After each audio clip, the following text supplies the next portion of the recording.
Welcome, everyone, to our forum on measuring teaching at a global scale, global teaching insights from the video study. I am Felice Levine, Executive Director of the American Educational Research Association, and I am pleased to once again be collaborating with our colleagues at the OECD on this forum. We have thousands of persons joining us from around the world, almost 100 countries, Northern Hemisphere, Southern Hemisphere, and we wish you a good evening, a good afternoon, and a good morning, and we are delighted that you are with us today. We see this event as one that engages all of you. There are many thousands of you with us, but we want you to feel a part of this event, and it will be both highly interactive and collaborative. You may use the chat, but you may also use the Q&A. We will be monitoring the Q&A function and interspersing questions in this forum. Some of us affectionately call this the TVS study because it derives from and is adjunctive to the significant work that the OECD has been leading over the years with the TALIS study.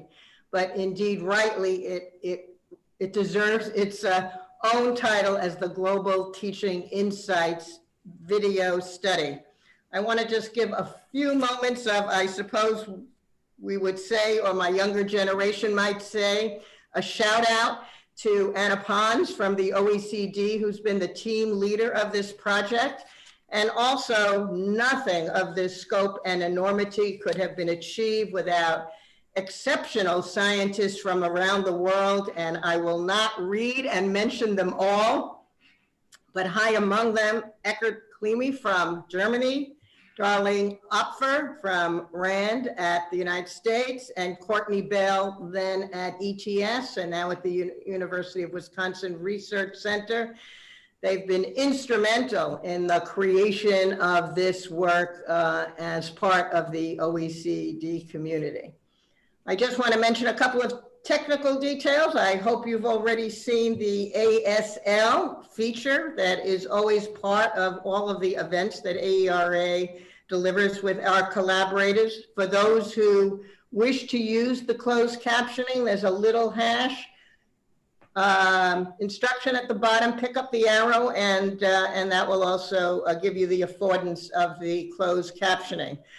It is not unfamiliar to some of you who have joined some of our events that we like to start with a focal set of remarks from one speaker that then leads us to an interactive forum of which our focal speaker is a part. And there is no better, I can tell you as it is, there's no better focal speaker in any of our collaborative events, and this one most particularly, than Andreas Schleicher, who is the Director for Education and Skills at OECD and has brought us so much that is important in data collections that have the capacity for comparative analysis around the world and in the OECD countries in particular.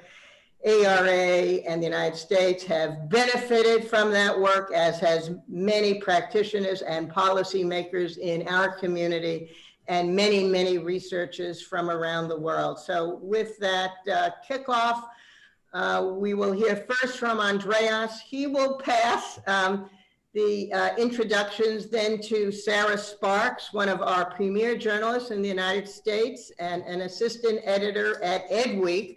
EdWeek bridges so phenomenally the intersections between research and policy and practice.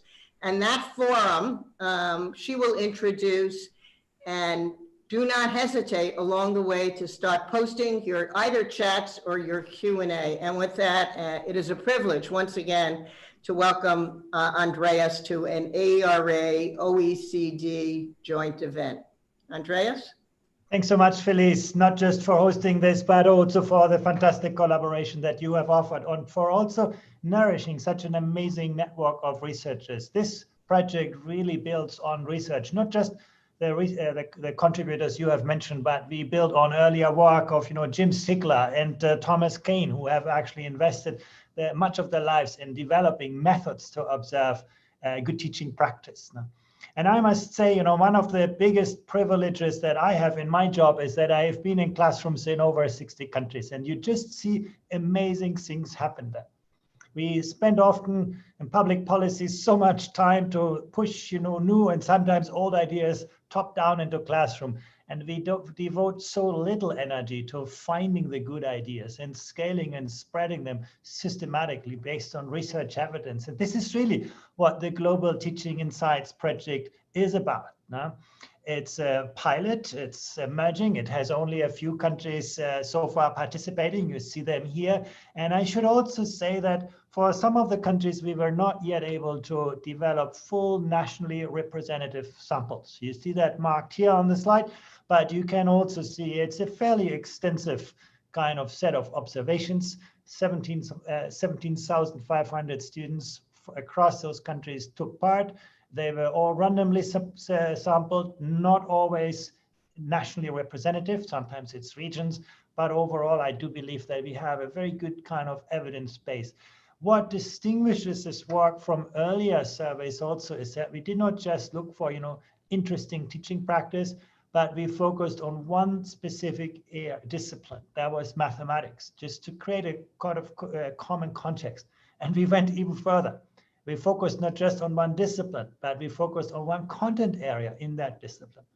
Quadratic equations, something that is not, met with too much enthusiasm among, 15-year-old students today, but that was precisely the challenge. Can we teach those very important mathematical ideas in interesting, engaging ways? So we kept the content fairly constant so that we could actually look at how this content is differently taught across different education systems and classrooms. That was the idea, and that is perhaps the biggest differentiator of this study. I also want to highlight another aspect. We had the ambition not just to observe practice and code it and classify it and look at its effectiveness. We also have this ambition actually to make the good ideas available. So we built this global platform where actually you can, after this session, right after this session, really look at those kinds of lessons and see, how classes were managed, classroom talk, how teachers engage students cognitively. We have carefully curated the 700 lessons in order to actually make the experiences available. That is very important to the OECD, that we do not just do research, but that we actually make those experiences available and accessible to teachers and educators all around the world. So I encourage you to use this resource. A little bit of background on the methodology. Of course, this is all about education, is all about learning outcomes and student success.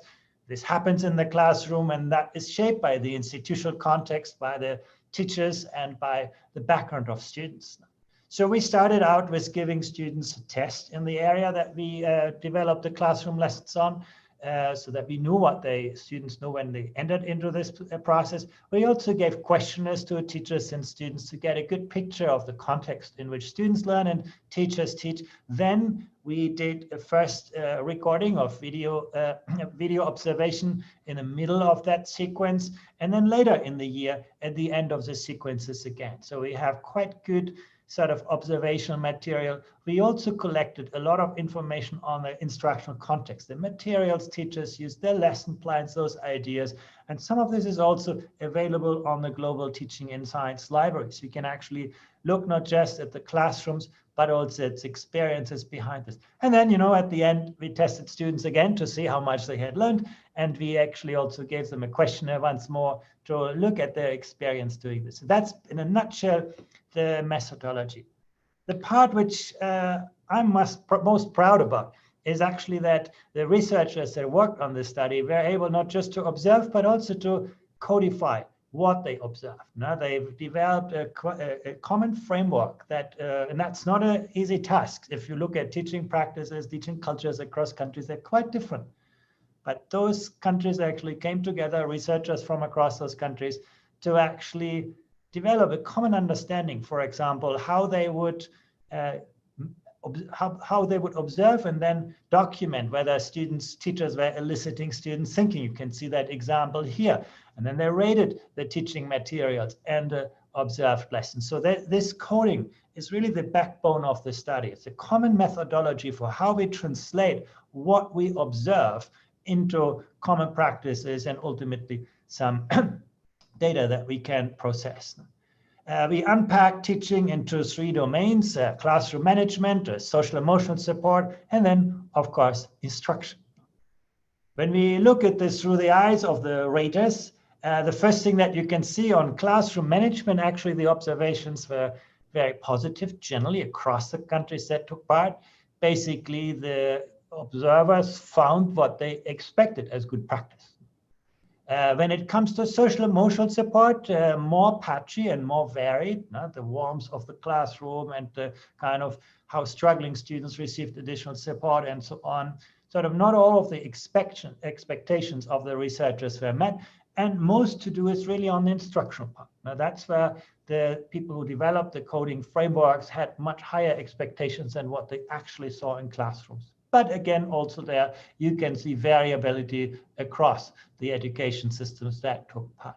Now, let me just share you a few of the results, and I start with the area that was rated highest, the classroom management. And actually, you can see that here in a little bit more detail. Here you can see basically the distribution of the ratings in the 3 domains. Now, the classroom management, that's the one I'm going to talk about now, the gray one, and later on I'm going to talk about social emotional support, and then the instructional context. Now you can see classroom management was very much to the right. But what's also interesting in the Chilean regions, it was quite widely distributed. Now, some classrooms were extremely well managed, some just so-so.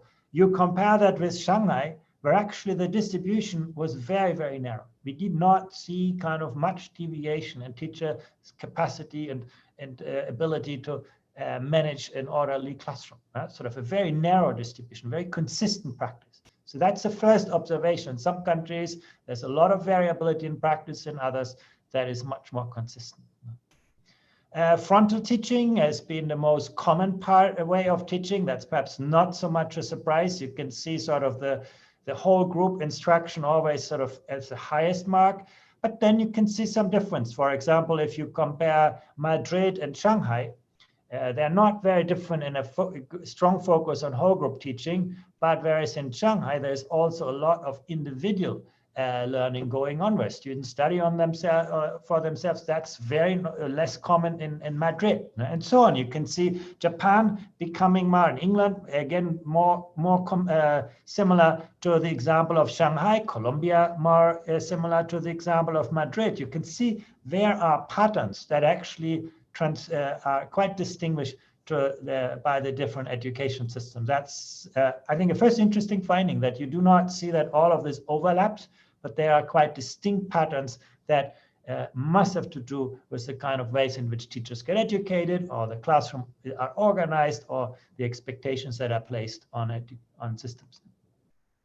Let me get to the second dimension. That's the social and emotional support of students. Again, that's now we get to the green area. I've marked that in bold. And also here you can see some education systems where there is a wide distribution and others where this is much more concentrated. But overall, again, the raters consistently rated that lower than before.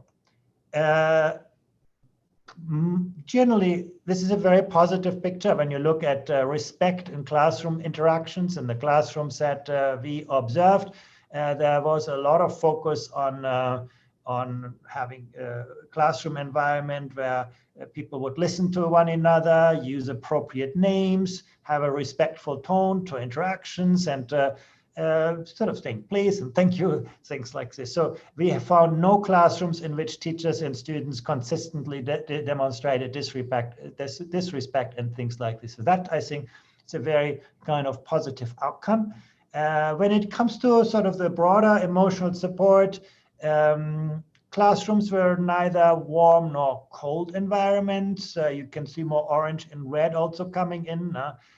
Basically, 90% of all classrooms in countries had a mean levels of encouragement on warmth that fell between just 2 and 3 on that scale. So that's perhaps something where we could see further improvement. What I mean by this, a warm environment is, you make reassuring statements when students make a mistake, you offer positive comments, compliment, and also, maybe some laughing, smiling, and things like this. So that's not so typical. Interesting also how countries and teachers vary in how they address how they deal with struggling students. You can see, for example, the majority of teachers in Germany or Mexico and also Chile moderately supporting struggling students now when they have difficulties that they should be continued. You look on the other side, the majority of teachers in Madrid or Shanghai or the Japanese regions, Colombia, England, they often, ignore students' mistakes or, just superficially encourage students to continue.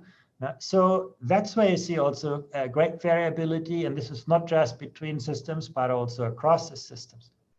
One of the things that I find interesting, we surveyed both teachers and students on this, and you could actually see in the questionnaires, and you could see actually that students and teachers came out with quite consistent views on that. The teacher perception of teacher support for learning, I'm doing my best to help students, continue when they struggle, is quite similar to the student perception of teachers,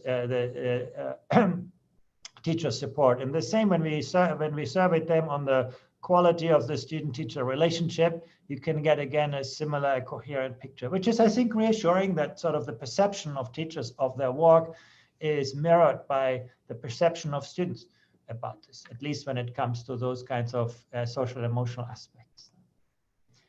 Good. Let me move on to the next part, the instruction part. That's, of course, the heart of the study. That's why we did the study in the first part. And again, you can see here that was often rated lowest. The slopes are most to the left. And what I've done here is I've drilled that down into further components. Now I look at the subject matter, the quality of the subject matter. I look at the degree of cognitive engagement, to what extent its teachers present challenging questions to students, encourage them to reason mathematically, show deep conceptual understanding, things like this. Then the classroom discourse, how did teachers interact with students? How did students interact among themselves? And then also, how did teachers respond to student thinking? Did they, for example, incorporate what students do in their own instructional settings? So let me drill down on those, just give you a couple of examples. We don't have much time, but first of all, on learning goals, in most systems, particularly in Shanghai and Chile, teachers were quite clear on what they expected in the lesson. So they set out this with clarity. But what we found across systems is that teachers were often clearer about the specific activity they would pursue in the lesson than of what they're actually trying to achieve with this. So clarity on goals was often lower rated than clarity of activities. Students had many opportunities to practice. Now that's the green part in this, and particularly in England. So you could basically see that classroom practice was a very important part of sort of routines of the instructional setting on the quadratic equation issue. Whereas if you look to Japan, that's what many people would think about Japan. That's a country of rote learning. Actually, that's not what we see. Actually, there was actually very little drill and practice in the classroom. It's more the idea of a flipped classroom, that the classroom is a setting where you focus on conceptual understanding, and then in a home environment, you do more the drill and practice. So you can see that, but overall, you could see actually practice is a very common part of the instructional environment. Engaging in cognitively demanding work, that's where the scorers or the researchers who designed the rating framework, I must say the rubrics, were perhaps a little bit more disappointed. We only found occasional engagement in cognitively demanding work. Now that's basically where students had to sort of demonstrate deep understanding of the idea of quadratic equations and things like this. Also, connections to other areas. That's one way how you can deepen understanding among students, that you build sort of links to other parts of mathematics and even other subjects.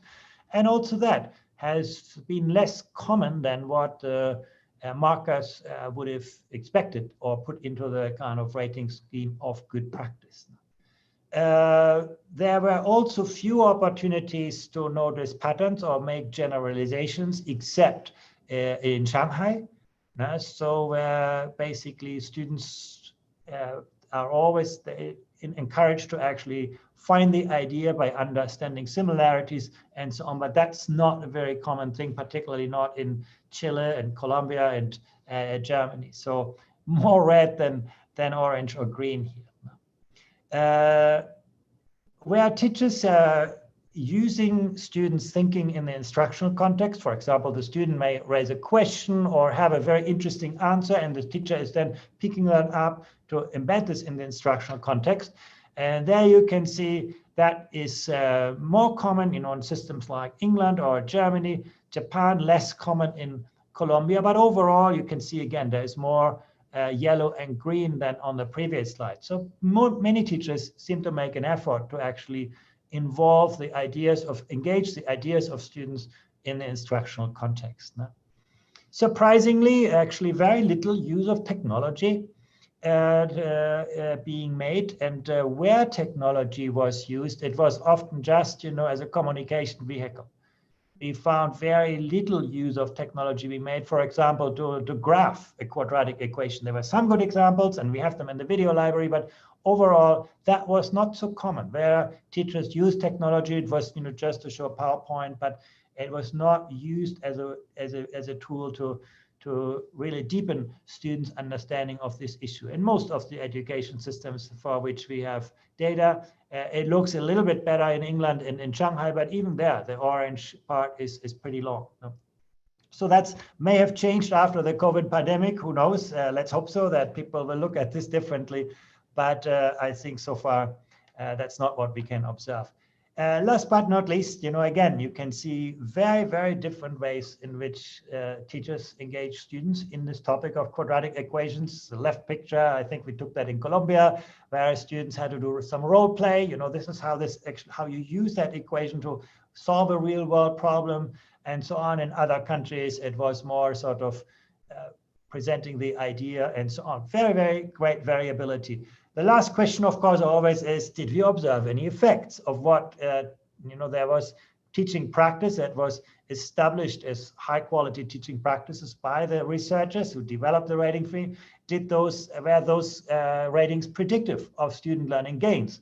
And you can say in all education systems, the bars go up. In some cases, given the limited sample sizes, they were not significant at the 95% confidence level, but you could see in some, they were in no education system did they go in the other way. So higher quality teaching practices seem to be related to higher achievement. They also seem to be related to greater levels of student self-efficacy. Now the question whether students see that they can overcome difficulties and so on.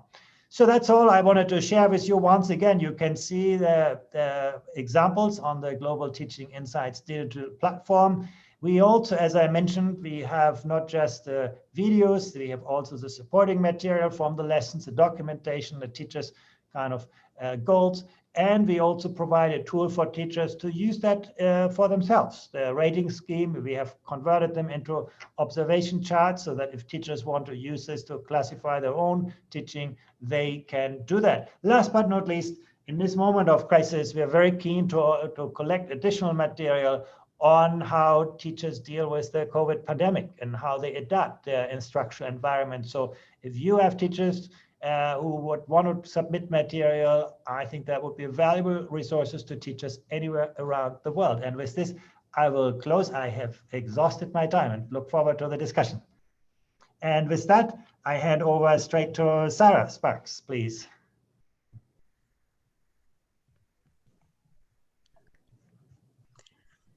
Thank you so much, Dr. Schleicher. The study would have offered really useful insights into teaching and learning at any time, but it offers a really unique contribution during the pandemic. Teachers around the world face new challenges to support their students and colleagues, from Kuwait to Kansas and Brazil to China, have the opportunity through this platform and study to draw support and ideas from each other. we'd like to talk a little bit about what the findings today can say and the ways it can help teachers around the world think about their practice during this time. With me today are Peggy Brookins, President and CEO of the National Board for Professional Teaching Standards, John Bangs, Senior Consultant for Education International, Zhang Bo, Professor and former Vice President of Tongji University in Shanghai, Jimena Duenas, an education specialist for the Inter-American Development Bank in Brazil, and Daniel Meggs, Deputy Director of Ofsted in the United Kingdom. I'd like to ask you each to start by saying a bit about what most struck you in this, and we'll start with Peggy and go in order. Good morning. Thank you for having me. As the National Board and an organization who focuses on accomplished teaching, I found this study incredibly interesting. We have been around since 1987, and our mission is basically to advance the quality of teaching and learning. And one of the areas of board certification is a video component. So we have been doing this for, quite some time. What we've done recently is to analyze the video in different ways. Our video is also unedited, the same as these videos, but it also is measured against a set of standards, which are very different. We have what we call the 5 core propositions of what teachers should know and be able to do, and those are linked to content standards at the same time. So as you're looking at a video, those two areas are kind of married for us when it says we use this architecture of accomplished teaching to look at, what the standards say and what the 5 core propositions say. And as I looked at each of these videos from around all of the countries, we saw portions of the 5 core propositions. We saw portions of the standards, but it was hard to see all of this in one particular video. Core proposition 1 is teachers are committed to their students and their learning. So all of that, when we talk about building relationships, is so important to learning within the classroom. So I'll stop there, but so much more to say about the videos.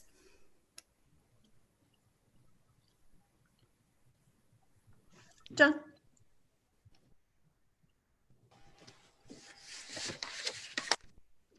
John? Me? Mm-hmm. Me?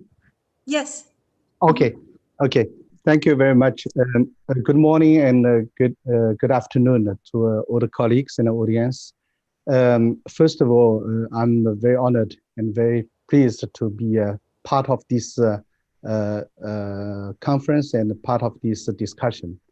And I would particularly thank the OECD and also the leadership of Mr. Slasher again for this big, huge, ambitious program. I think the program has very interesting and significant fundings. From the point of view in Shanghai, I would like to say Shanghai is always very happy to work with OECD, to cooperate with OECD in those research. And following a couple of years of cooperation with OECD in the PISA, TALIS, now this GTI, Global Teaching Insights program, I think in Shanghai, in my view, it reflects a coherence and a consistency of fundings in terms of students' performance, in terms of teachers' performance. And for these TVS fundings in Shanghai, we found also this coherence of class room management in terms of the quality of instruction and so on. Maybe some graphs and pictures showed in the presentation by Mr. Slash have some more reflections for Chinese educators and my colleagues. For example, in terms of the use of technology, in terms of the social and emotional support, Chinese educators, my colleagues in Shanghai, they may find some the gap of their expectations and the real result in the statistical databases. But I think we need to do more to find out why are those gaps, how we can improve of this. And that is really important. And I think it's significant for Chinese and the Chinese educators, and especially in Shanghai, to do those kind of international comparison studies. So I stop here, and I thank you again for the presentation and for inviting me for the discussion. Thank you. John Bangs? Yes, thank you. And firstly, I just want to thank Andres and Anna and colleagues in the TALIS team for the close work that we've had with the Global Teaching Insights platform over a number of years. And they've kept us in touch and we've given our contributions. And I just want to say something about the platform, because most of the focus has been on the report itself. The platform, I think, is an incredible professional resource for teachers. When you look at the platform, when you look at the contributions, there was a hell of a lot of work that went in there. And I have to say, watching, for instance, a class clapping a teacher, for example, which I really did enjoy in Japan, I thought that was excellent. And also the video clips, only 4 at the moment from teachers, on sharing your insights into COVID-19 are actually potentially really important. And for me, the GTI is actually far more important in terms of the platform and what it potentially can offer in policy terms than the actual report itself. Now, I mean, onto the report, I just want to make 1 or 2 comments about it. I do recognize the caveats, for example, there's no one way to teach. And what is very important is it's a focus on teaching and the nature of teaching itself, and the recognition that teaching is a complex process, for example, and it's never a linear process.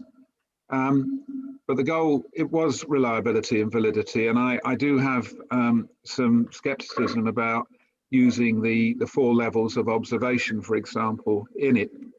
I think it's a very rich report, but I think, in a sense, its richness has been curtailed by the fact that it actually has to focus on reliability and validity. I would have looked for actually more teacher voice in the report. Now, that sounds critical, but I don't particularly want to be critical. All I want to say is I think it's very difficult indeed, if not impossible, to measure teaching in that way. What I do want to say, however, and I'm glad actually the report didn't find a perfect teacher, is that there are a whole set of conclusions that you can draw out of the report, including the importance of peer learning, including the importance of teachers being involved with observation of other teachers' practice, and raising questions about how do you provide the conditions for collaborative professional learning and growth. And that's why I wanted to address what I believe to be the ARA OECD title for this webinar, and that is, what are the policy implications? Now, I think the report's Chapter 8 proposals are pointing in that direction. I think they're positive proposals. But, and I'd like to add to them, teacher policy should be focused on providing the conditions for professional growth, and also providing the conditions, as Chapter 8 says, for enhancing teacher well-being and confidence. And I would suggest actually that the conclusions of the study, but most importantly, the conclusions of the platform itself, is that actually not only should the OECD set the example of providing the kind of professional resource that teachers can draw on, but actually teachers, their organizations and governments should work together to create exactly the same kind of pedagogic banks in individual countries that the OECD has done internationally. And I also think there are major issues around, for example, enabling teachers to network across schools and share practice that way. I think the big issue, and it's the dog that didn't bark in a sense in the report, is actually how do you actually increase support for disadvantaged schools in terms of securing the stability of tenure of experienced staff who know how to actually and have the confidence to work with each other and across schools. And I would finally conclude by saying that actually one of the most important findings is that teachers' own organisations should be there at the centre, and a lot are providing professional learning and development for their members and working in partnership with governments. It really is actually, I think what the most important thing about the report is it points to the importance of teacher policy and teacher policy constructed in conjunction with teachers and their own organisations. Thanks. Thank you. Jimena? Hi, thank you so much for having me in this panel. I'm going to refer to 3 aspects that really got me reading the report and being a member of the team who participated in the rating exercises and design of, this instrument. First of all, as John Banks said, this idea that this is not a comparative study to elucidate where are the best teachers, but rather to provide an insight of the classroom that was a black box and has been a black box for so much time. And how can we really, with a comparative vision, understand what are the differences, what are the challenges, and how can we work to improve teaching throughout the world? This window is an incredible opportunity.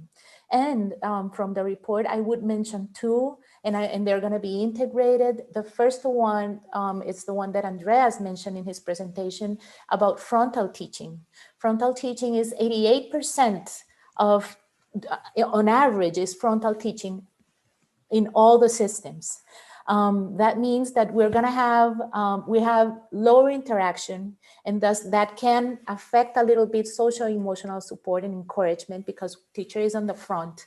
And when we move and when we also look at the use of technology that is really low in this, as this report shows, and relate that to what's happening today, that we are not using technology in the classroom, but rather that technology has become our classroom, that's going to be a huge difference. So this frontal use, it's now translated to the screen, and teachers have to really think about how to use that short attention span for students to elucidate, to generate metacognition, and to reflect on the learning. Thank you.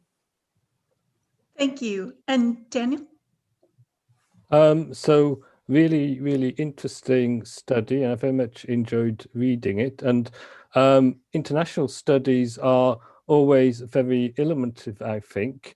And one thing that I'd want to remark on is that when we look at international comparative studies, our tendency is always to say, let's see what's different between the different countries that are taking part. And of course, you find differences. However, what I found really fascinating as well is that notwithstanding that we have 8 countries here in very different contexts, there are in fact a lot of similarities between them in terms of what you're observing in the classroom. And interestingly, I think those similarities are greater when you look at teaching classroom practice than you would find when you are actually looking at education systems or school systems. I think that there is an explanation for that, which is that when you are looking at classroom practice, at teaching, and therefore at learning, you are dealing fundamentally with children's brains, with children's cognition. And we know that that is not actually something that differs across country. Children are children, brains are brains. So I think it's interesting, therefore, that you see greater similarities at the classroom level than you would see at levels above that. And that also, of course, gives us an opportunity, because that means that contextual differences are not so large that we as teachers cannot learn from each other across countries. We can look at what happens in very different countries in very different contexts, and we can take what is good from that for our own teaching practice as well. So that's really interesting. So a lot we can learn from that. And as John mentioned, the fact that we've got all these videos and can look at them is really valuable for practitioners, both for policymakers, also for researchers. I would like to say a little bit about also what we can't learn from this. And of course, one of the things that we've already mentioned is that you can't kind of identify a perfect teacher. One of the things that strikes me is that we see, for example, quite a strong relationship between the classroom management dimension and attainment, but a really weak one between the instruction dimension and attainment. So there are a number, I think, of possible explanations for that. For me, one of the questions that you do have to ask then is the model of instruction, which we are putting forward as kind of good teaching, really that if it does not show that relationship with attainment? And frankly, when you have used similar models in previous studies, you find that as well. So I would kind of encourage the research community here at AERA to try and have a look at this material using a different framework and a different model and see whether you get maybe more convincing outcomes from that. The second thing I would say is that a lesson is a really interesting and useful thing to look at, but it's of course not the only thing. We need to understand a lesson as part of a sequence of lessons. And if you are making judgments about teaching of a teacher, it's important to know why the teacher is doing what he or she is doing in that particular lesson as part of that sequence of lessons about a topic. So as we move through a curriculum, through teaching a topic, there are different phases in what we want to achieve. So we may, for example, be in a phase where we may want to primarily practice, and maybe that's what you're seeing in some lessons here. And that is absolutely appropriate in many cases within that particular sequence. So it's very hard to look at a single lesson and say, this is good, this is not so good, if we don't understand kind of the goals of that lesson as well. So that's kind of a plea to make sure that we maintain a kind of holistic view of education and teaching. Thank you.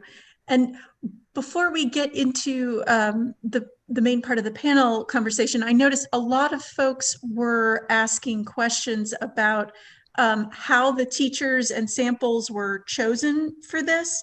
And I was wondering if Andres or Jimena, if you could speak to that just to clarify things a bit.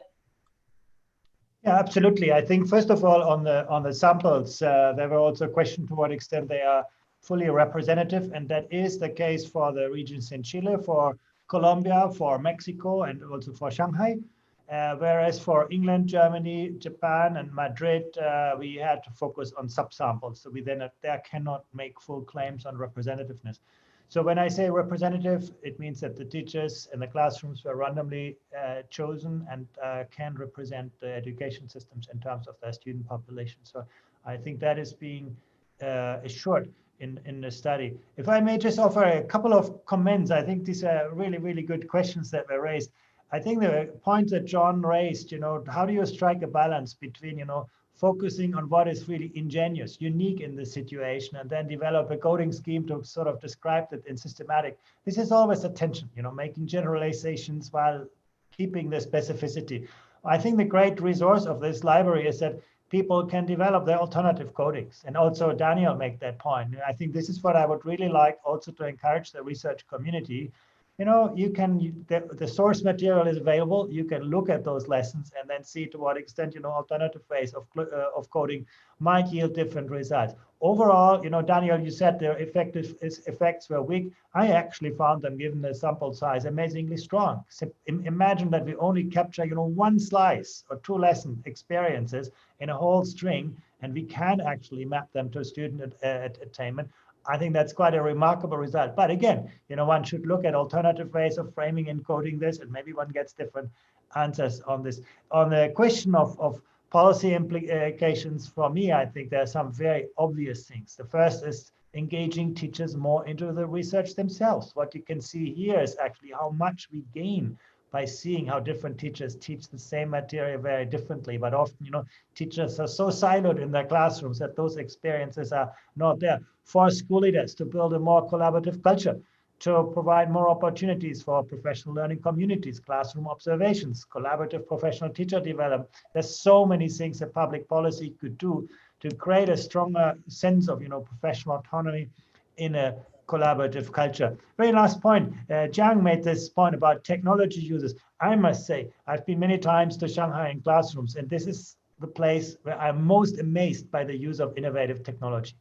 You can see classrooms using artificial intelligence and observation, but when you look actually at the system overall, sometimes we are blinded by the great examples. And when you actually look at the system across, even in Shanghai, technology use is not very prominent in a field like mathematics teaching yet. And so I think that's also, very valuable in a survey like this, that from classroom observations to have that possibility to see the system and to generalize a little bit. Thanks. And following on that, Jimena, since you developed or helped develop the rating system, if you could talk a little bit about what lessons school and district leaders might draw and other teachers might draw in terms of using video collaboration and video peer review as a tool in helping observe each other's practice. Are there any lessons that you would draw from that? Definitely. I would say that the first lesson that we draw from this exercise is that in Colombia, the teacher assessment for promotion is actually a video also. It's also based on a video and other instruments together with that. So, the first lesson is that, yes, it definitely makes a difference for you to observe the teacher in the classroom and his or her engagement with the students and how he or her is addressing the students' learning process and what is he or she making for them to really engage. And that's the greatest challenge for all. So in terms of the instruments, I guess that you have a variety of instruments available out there. What this particular study, in order to have international comparability, taking into account that you have countries that have a single curriculum or a national curriculum, and you have countries that have like a framework, but then each school or district has to implement their own curriculum. Having a topic instead of a curriculum was the correct approach. In this sense, using this type of instruments, as Andrea said, they're available, but you can use them to adapt to your own context, adapt to other topics or to other, I guess that you could make that extensive to other subjects, and also observe and invite teachers to look critically at what's happening during the classroom and have the open heart to address criticism because it's constructive. And I think that if you build on that being constructive with your peers, really teaching is just, it's a win-win situation here. Thanks. And Peggy, you look like you had some thoughts about that? Absolutely. I think all the panelists have, stated that we are all in a growth mindset, and that we are not looking at the videos to determine or measure one teacher against another, but we are looking at them to see how we analyze our own teaching practice, as well as how we reflect on that teaching, and then how we change practice based on what we're seeing within the video. One of the things that's since we were not part of the study in the US, when we think about how we analyze ourselves, we think about the written commentary within the National Board that comes along with that. And that gives you an idea of, number one, who these students are. Why am I doing what I'm doing right now with them in this moment in time? Why is it important? How have I differentiated to meet, the needs of every student in this classroom? What did I notice? What did they learn? How do I know they learned what I thought they learned versus what the students are telling me they learned? And then, what has been the impact on students? And I think the more we have access to video that shows us, what each of us is doing and how we as individuals analyze ourselves and reflect on that practice constantly and change and change and change so that we as an individual are better than we were the day before. And I think everyone has hit this, but we are so right to think about teacher voice and having a set of standards, that may be created internationally, may be created within your state or district to measure yourself against and continually, become better than you are. Thanks. I was really struck by the technology finding. We've had such a push in the States for technology over the past couple of decades, really. And the fact that it was still so much used just for communication where it was used, seems particularly striking now, considering there are many schools and districts that have had to go entirely remote, if they weren't already, and are going to be much more reliant on technology mediated instruction. And so I'm interested in the panelists' thoughts on that finding and what we can draw from it in our current context. I'd like to start with Zhang Bo.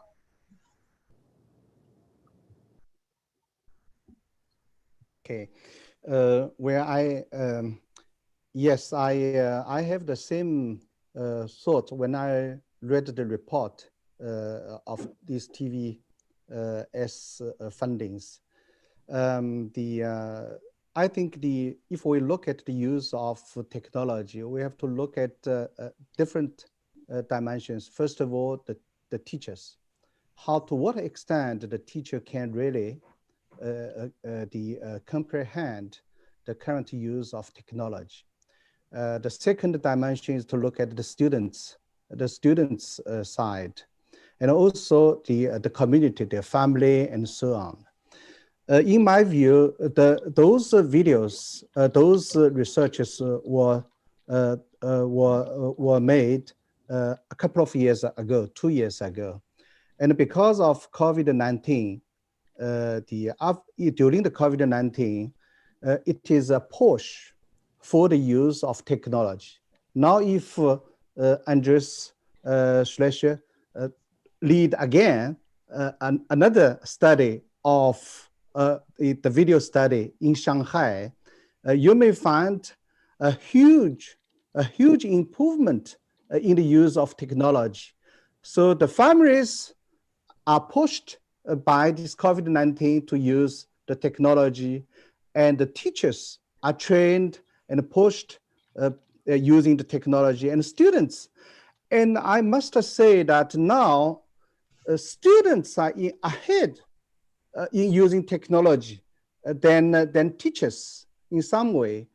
And the new generations in Shanghai, for example, they now more familiar to use technology in class and after class, and especially during this pandemic when China had this lockdown earlier, the first part of this year, and the students are now more familiar of using the technology. But still, I must say that we need to a lot.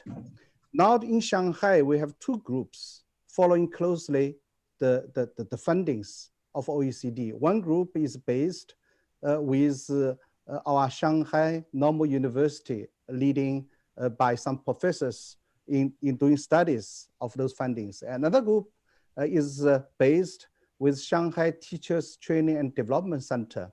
So these two groups now are working closely to see how to follow up, as Andrew said, policy perspective for China, how following up the researchers, what we can improve during the class, in class, pre-class, and after class, the use of technology really to improve the quality of instruction.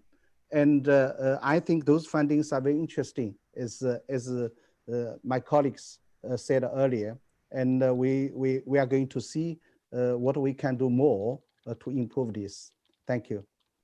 Thanks. There's some great comments going in chat of the fact that these lessons were on specific topics, and it's not clear how well technology integrates from one individual topic lesson to another and how teachers use it. John Bangs, I'm interested in your thoughts on that, and also what sort of professional development teachers need right now and how that applies to this. Yeah, I just want to pick up, I think, Peggy, you said something about professional standards, and my own organization, Education International, has agreed with UNESCO a set of global professional standards, which teachers themselves can use and argue for within their schools as well. I think the issue about professional standards is, as ever, is who's in control. And I just want to say something. I agreed with Andres's summary of the policy proposals out of the report. On technology, I think it's become a bit of a cipher, really, for what's going on. I mean, what's going on in schools at the moment in the pandemic is that we've got a whole set of micro innovations from schools having to cope with day-to-day changes, which are numerous in terms of learning, in terms of safety, in terms of dialogue with parents, in terms of actually finding out which children are really falling behind, and it's constant. And it seems to me in that context, and I know that when TALIS 2018 was launched, that emphasis was made. The words just-in-time professional development in a way were accurate, but didn't quite actually describe the kind of things that teachers had to do when they went on the front foot to actually get to secure some kind of good enough professional learning in a time of crisis. And that does point to some policy issues. And one of them is, and this is why I was kind of slightly edgy about the idea of neutral observers, is that teachers themselves are fragile and their well-being is fragile in the current situation, but they are making the best of it. And most importantly, professional learning has to be in that context collaborative, and that the social value of learning, which we believe is very important for students, is also very important for teachers as well, on a low stakes way. I'm glad everyone said, oh, no, the videos were not about evaluating individual teachers, et cetera, et cetera. They're not, but the policy implications are learning has to proceed in terms of peer-to-peer learning with mentors making comments. We did this in my own union, my old union, the National Union of Teachers for England and Wales. We ran a professional development program. We called it Teachers Together. And teachers often consistently felt that peer-to-peer learning was the most supportive thing that they could do. I think that's what we have to hold on to, and that's the basis for new policy in terms of teacher learning and professional development. Thank you. I really like that concept of the micro innovations. And it seems like this sort of platform is helpful for letting people see that.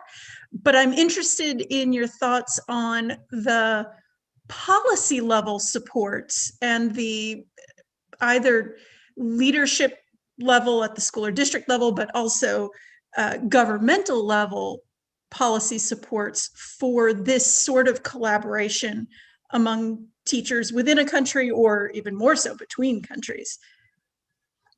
In my response, well, what I think is absolutely vital, and I mean, I've followed this consistently with our own research with EI and through the Trade Union Advisory Committee, is that actually teacher policy systemically has to be part of a discussion and negotiation between teachers, their organizations and government. And that there are many countries who have institutions in which teacher unions, teacher organizations and government sit down and work out exactly the kind of things that are necessary. For example, I suggested a pedagogic bank, for example.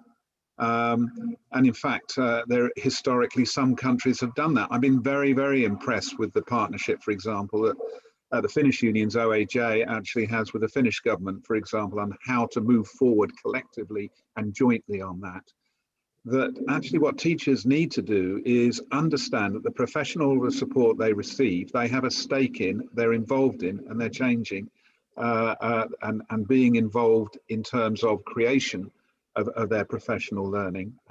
So, there is a role there for the academic community to buy into the kind of institutions that you can put together, such as teaching councils or teachers' councils, to create that kind of a systemic approach.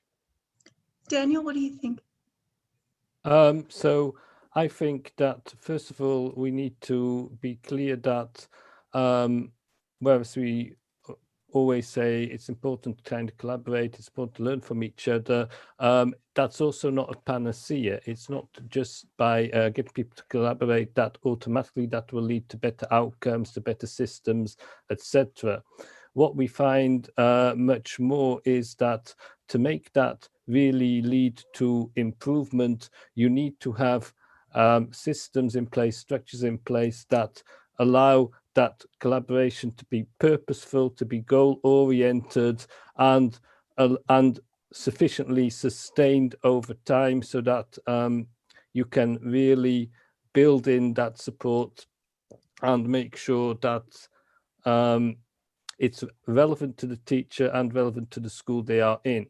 That often means that you need structures which are not necessarily national, but which are more bottom-up, which grow more from the teaching profession itself, which grow more from schools forming collaborative arrangements. And of course, in different countries, there may be different systemic ways of doing that, but I don't think necessarily the answer is always to look at the system level, to look at the national level. I think when you see a lot of the most exciting developments in teaching and in practice, they've come kind of from bottom-up initiatives. I'm thinking, for example, within the English context, but increasingly internationally as well, of something like Research Ed, where you have teachers themselves setting up conferences and setting up research dissemination activities and so on. So I don't think we should lose sight of the principle of sometimes the system getting out of the way and allowing teachers and schools themselves to lead. And Peggy, your group, this is your bread and butter. So how do you guys draw that balance? Basically, everything that we've done, excuse me, at the National Board is by teachers for teachers. So, that set of standards that we talk about of what teachers should know and be able to do is assessed for validity by teachers who are experts in those content areas and by people who are experts in the field. When we think so much about the improvement that we want to see and that muscle that you build around reflection, I think that's the most important piece of the work. And one other thing I just wanted to add, just to balance and think about what we've been saying about COVID, the situation that teachers are currently in. There are a lot of things we've learned also during this time. And in the US, when we think about inadequacies of access to technology, number one, we cannot forget that. The other piece is, is there a bright spot somewhere that we can find? And one of the bright spots that we have found is the fact that now, people who are working very hard who can't get to a school for a parent-teacher conference now have access to this piece of technology that they can have that parent conference as they walk along the street. And I think that's something that they've discovered, that, it's not, you're not there because you don't care about your kids, you're there because you're working. And now you have this insight. And then the other piece, finally, I'll say is, parents have now had an insight into the classroom that they have never had before. They are also seeing the quality of teaching. They are also hearing from teachers what is needed in order to meet the needs of their students. And I think that's where the policy piece comes in, to say, are we providing what is adequate and what is equitable to everyone who's a part of schooling? And this has brought it to the forefront, and we can't ignore it anymore. I'd like to go to the chat questions, since there's so many great conversations going on right now. But can we pull a question from the chat?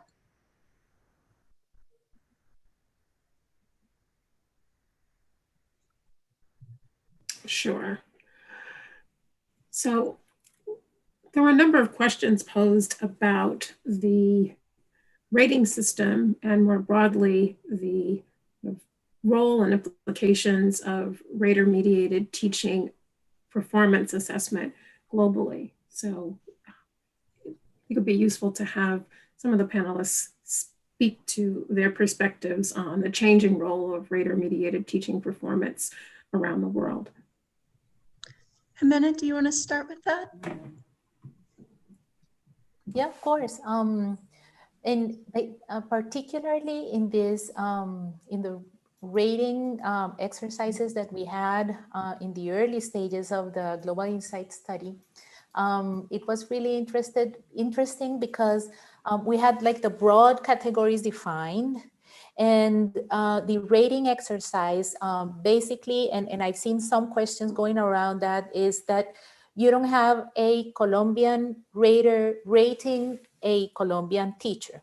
You have other raters from other countries rating, and you have sessions where there's where you have all master raters that are the ones that are going to teach the raters in the countries, and you have sessions when you have I don't know how to say that in English, but you have to make sure that all raters are on the same like on the same point. So you have special videos that are created for this rating calibration. And when you work on that and the teachers, the raters are not calibrated enough, then you have to go through why are they thinking? Probably you have a bias that it's your own bias in order to affect what you're rating. And it's an ongoing exercise where the raters are constantly being challenged and being recalibrated in order to guarantee that you are doing a good job in terms of what the instrument wants to achieve. That was really interesting. Also, the discussions on, for example, one of the categories that was first there when I was there, but it was dropped because you cannot see neither through the teacher plans, nor the instruments, nor the textbooks, nor the videos, the possibility to rate well and be comparable among the other raters. So some of them were dropped. So it's really an interesting exercise. We learned a lot from that. And we also learned that this is just what, although it's very complex and it tries to capture what teaching is in a classroom, it also understands that some of the complexities are left out, because you cannot observe all. This is just a snapshot, a huge snapshot that is bringing you much more information, but still a snapshot. So I think that, I mean, we have to build on from what we have, but we also, as several panelists have mentioned, there are limits. It's not a perfect, there's not a perfect teacher and there's not a perfect instrument. There are always going to be criticisms for this kind of studies. Thank you. Daniel, you looked like you had some thoughts on that. Yeah, so when you look at rating scales and use of rating scales in observation like this, I think there are three different responses I would have as to how useful they are. So the first thing I would say is, in research studies like this, they're great. They're really helpful. They allow you to create validity and reliability using all the processes that Jimena was talking about there. So a great research tool. When you are using observation as kind of peer learning, then I think that they are far less useful. I think peer observation and learning is really helpful, but I think what is much more helpful there is the kind of developmental conversation and sort of qualitative feedback that you have. I think using a rating scale can actually detract from that, because just as pupils do, adults also will focus on the numbers rather than on the actual development. And then the first answer to that, I think using rating scales as a kind of accountability measure of teacher performance is a really terrible idea, because As Jimena said, it's a snapshot, and inevitably we never have the resources to do loads and loads and loads of different snapshots that would actually give you a picture of the individual teacher. And secondly, as I mentioned earlier, you need to understand the context and the goal of the lesson if you are going to do that. Also, of course, as we know, purely from a reliability perspective, you can create nice levels of reliability, of course, if you do it in the aggregate like we do now, but to make a judgment of the individual teacher, of course, the reliability becomes very problematic. Thanks. And I think it's interesting right now that this study did also look at things like social emotional context and student engagement in these teacher observations. And some of those findings were really fascinating. I was wondering actually, Peggy, if you would talk a little bit about your thoughts of how the student engagement and teacher social emotional management of the class affects the teaching experience. I think this is the most important aspect of our teaching, that we get to know our students first. We get to know how they learn, the ways in which they want to learn. We get to know what their interests are. We get to incorporate that in the lessons that we create around them. So everything that we do, the basis of that is, who are these students and how do I effectively reach them to impact student learning? And when we think about the engagement within classrooms, so that engagement between teacher and student, that engagement between student and student, the feedback is incredibly important. How do we determine when to dive deeper?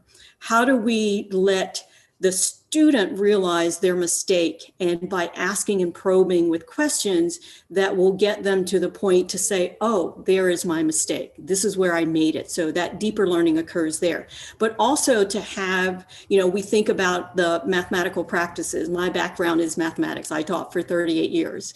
And thinking about how we get students to critique each other's work as they go through. So even in small groups, when they're speaking to each other, and we listen attentively, but still we don't give them the answer. We step in and we say, tell me more about this, or ask a question that leads them to a deeper answer, so that they are explaining very deeply why they came to that conclusion.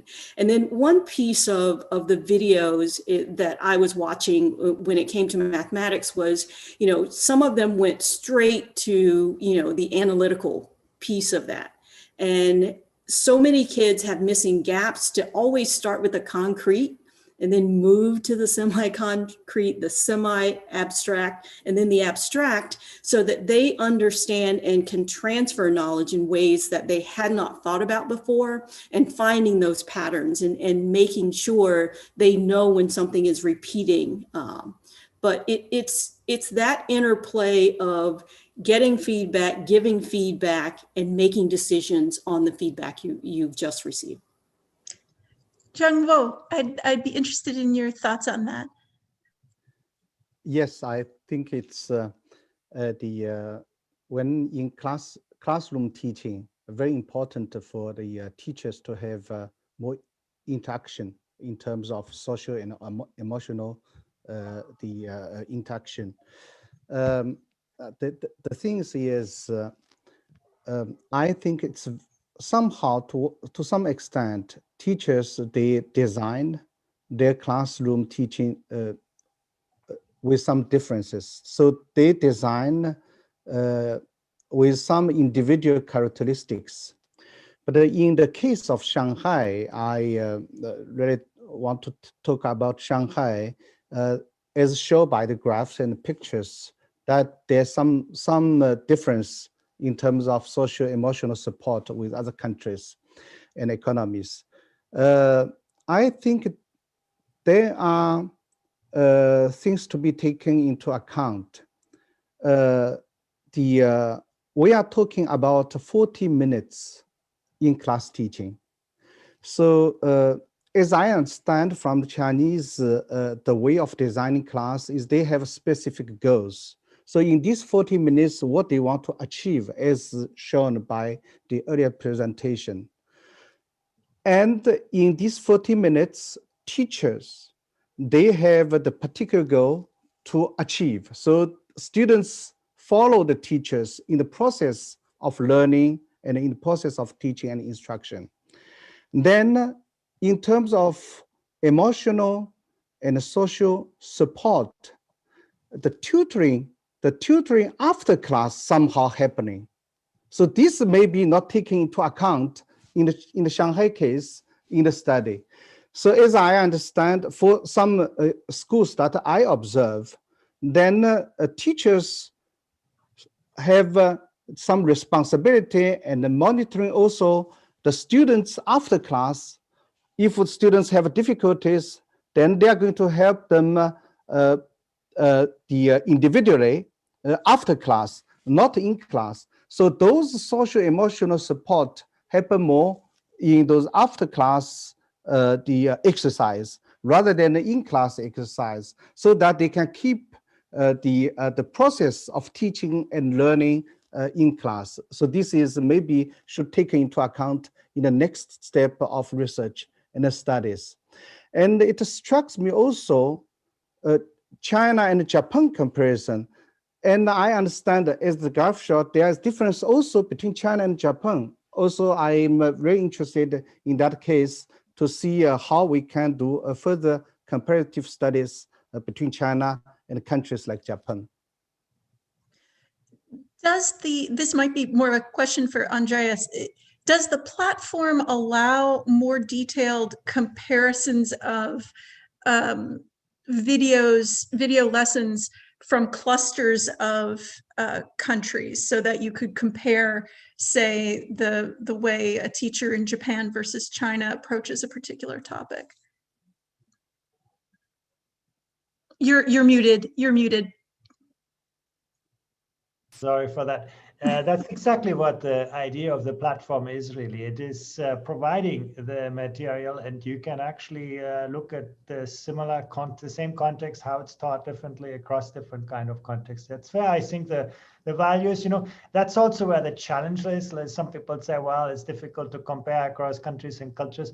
But I must say, I think this is where the most interesting aspects of the study really are, to see how different teaching traditions, teaching cultures deal with a very similar subject. There's so much. In fact, I should tell you, that's where this idea for the study came from. After one of the earlier PISA studies, actually the British Minister of Education went to Shanghai to observe teaching practice. She was a former mathematics teacher, and she was actually quite fascinated. He said, oh, these people work so differently.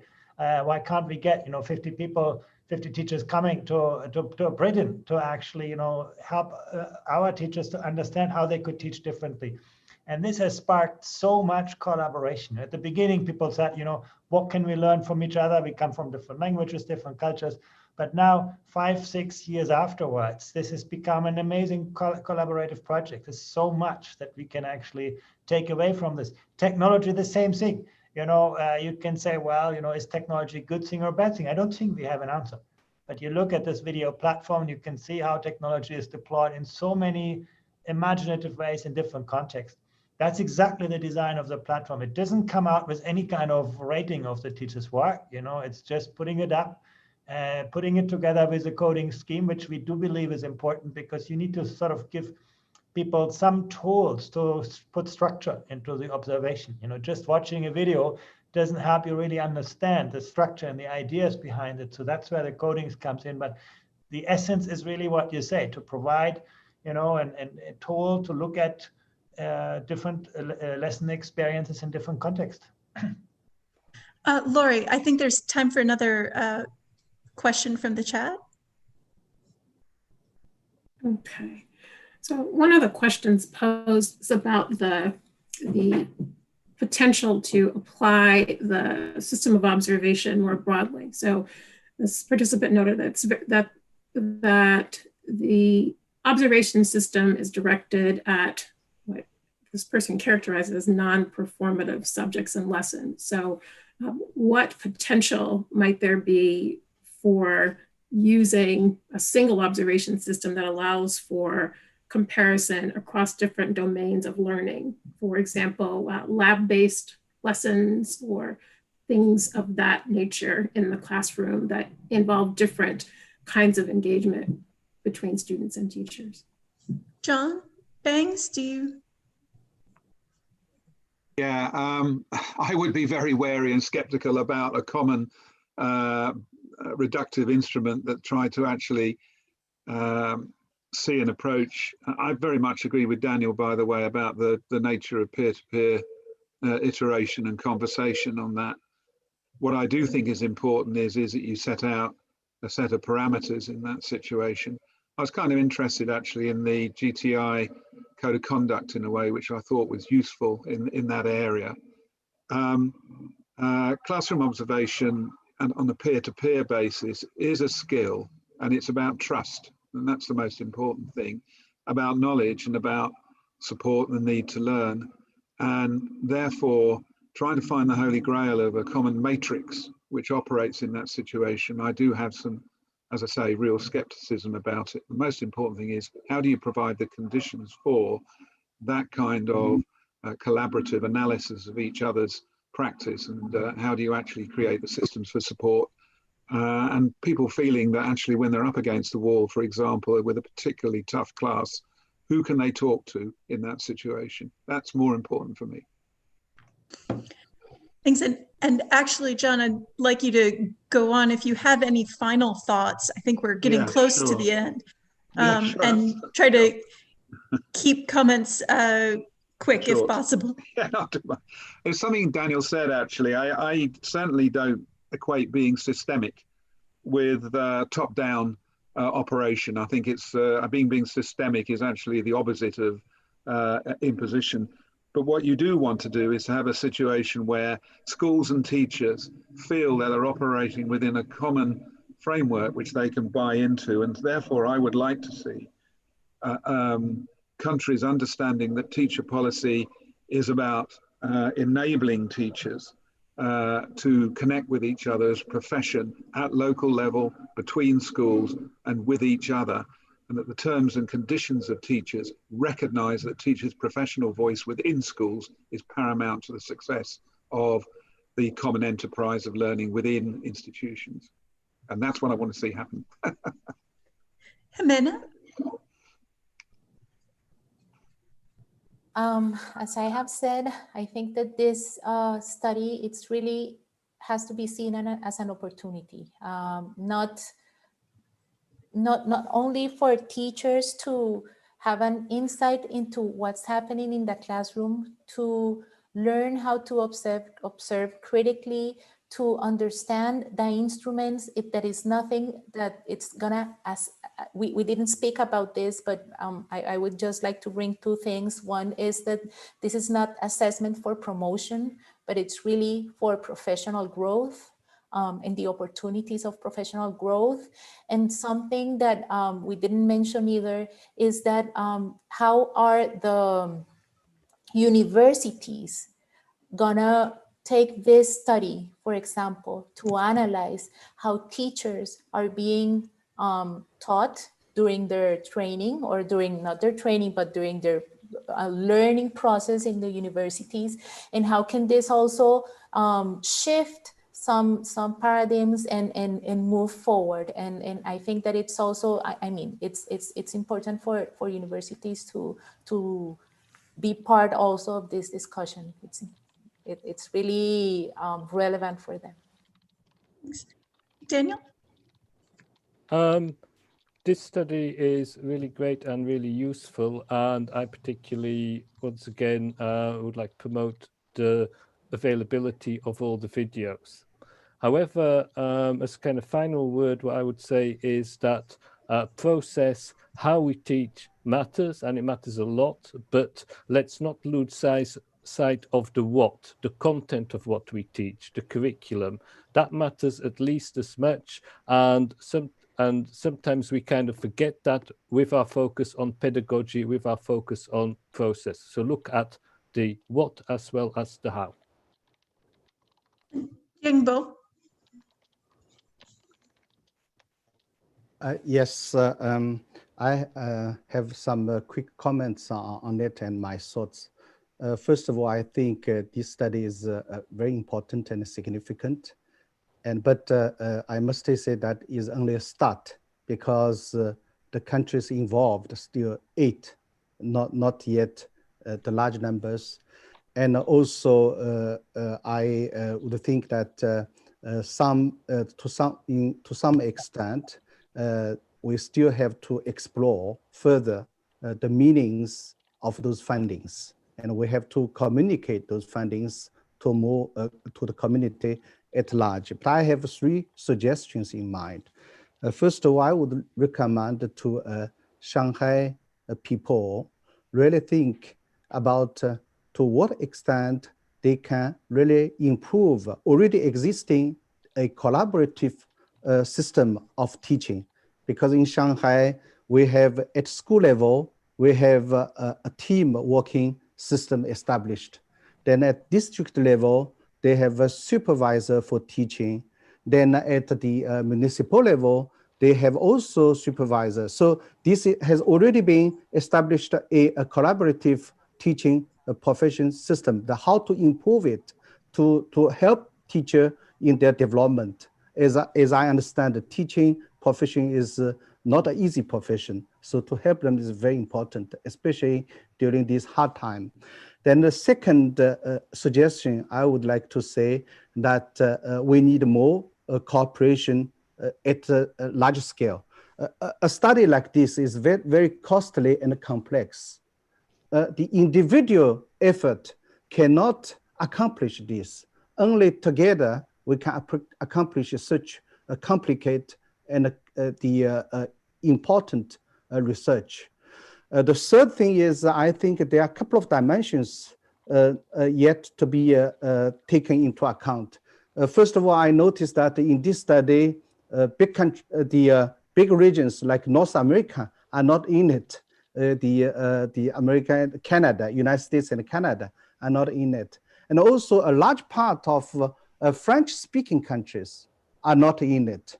So French-speaking countries also are very important part culturally. They have their way of teaching and so on. So if in the next step, for policy perspectives, those countries can participate to the study, I would think it were better for us to understand very complicated matter of this black box of teaching.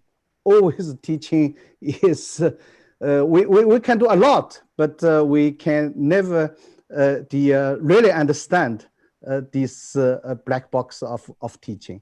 Thank you. As someone in the United States, I agree. I'd love to have the US back in it. And Peggy. I would like to have the US back in it as well. And one of the things I think about most about the study and what could happen in the future is to have a level of comfort of teachers to make their practice public. And to make it public so that they learn from each other from around the country and around the world, because so many of us do certain things well, and we should be able to share that with each other without thinking that it's an evaluative process, that it's a learning process, and that we analyze and we reflect constantly. So I am looking forward to the next study and learning something from the next study. Thanks. And I'd like to thank all of our panelists so much. This has been a fantastic discussion, and I really appreciate it. And thank you to Andreas as well. Your presentation was wonderful. Felice? I'm back on. So I really just, I just want to thank everyone. I think it is riveting from the Q&A and the chat how much we all benefited from this forum. And the question is, for many of us, where to go from here? I second the comment from Sarah and Peggy. Many more countries, lots of engagement, even from non-OECD countries, about how we are part of this conversation. I won't even try to synthesize all this. It brought me back to my own early research as a undergraduate, where I was engaged in studying revealed differences between parents and their teens around educational kinds of issues and coding those data along socio-emotional dimensions and cognitive dimensions. I thought, wow, what a great platform that we could be a part of, where teachers could be enabled, where researchers can be enabled, and where this next generation of work can take us. And with all of the awfulness that we are experiencing worldwide around COVID, I think the way this was framed, where do we go from here, is definitely a core question. I wrote down just some thoughts: learning mindsets, engagement of teachers, teachers engaging in research as well. This video platform was so brilliant that we not only just do this kind of work and do this kind of work that can enable professional development, but it's a living, breathing, organic resource as we are developing data forms of hubs to drive iterative scholarship and iterative connections to policy and practice. So I just really want to thank everyone again: Andrea, Sarah, John, Jungbo, Peggy, Jimena, Daniel. I mean, this has just been a great forum, and that is not to engage in hyperbole. You could see it just jumping off the pages. And so I just want to say that those of you with us, which is quite a number, we're taking this very seriously. We want to continue to collaborate and work across domains together on these kinds of issues. There will indeed, this one was very directed by design to the policy communities and the practice and the teaching communities and those who can enable this kind of work to sing. We will be having a follow-up on this study that's more oriented to where the research community can go in collaborative ways. And we don't have the date nailed down, but it will be early in 2021. And of course, I invite my partner, Andreas, to join with us in that forum. And that too will be brought to you by ARA and OECD. So we thank you all for coming. The video will be available, and the chat and the Q&A will not go unsynthesized. We will really try to take it from here, and this being just an extraordinary slice of what's in store with data like these in just the ways that our excellent panelists captured in the last hour of this discussion. So thank you all. And whatever you're doing, try to have a morning cap or a nightcap to celebrate what we can all do together in what is a time that we hope will pass us by, but will be better for it by virtue of projects like this that can ask and address such fundamental issues. Thank you all. Thank you.